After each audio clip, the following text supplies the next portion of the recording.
আপনি কি সবাইকে খুশি করতে গিয়ে নিজেকে হারিয়ে ফেলছেন? সাবধান, আপনার অতিরিক্ত নম্রতাই আপনার পতনের কারণ হতে পারে। বিখ্যাত একটি কথা আছে, বেশি নুয়ে গেলে পৃথিবী পিঠকে পা দানি বানিয়ে ফেলে। বিনয় মানুষের ভূষণ, কিন্তু অতিরিক্ত নমনীয়তা আপনার দুর্বলতা।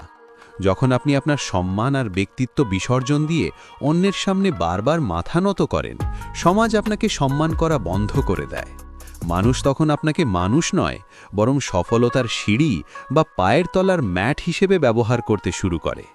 মনস্তত্ত্ব বলে, যে নিজের সীমানা বা বাউন্ডারি ঠিক করতে পারে না, তাকেই সবচেয়ে বেশি শোষিত হতে হয়। তাই নম্র হন, কিন্তু মেরুদণ্ডহীন হবেন না। মনে রাখবেন, নুয়ে পড়া গাছটিকেই আগে কাটা হয়।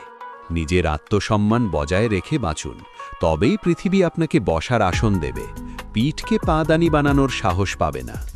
জীবনবোধের এমন আরও গভীর সত্য জানতে আমাদের সাথে থাকুন। ভিডিওটি ভালো লাগলে এখনই সাবস্ক্রাইব করুন।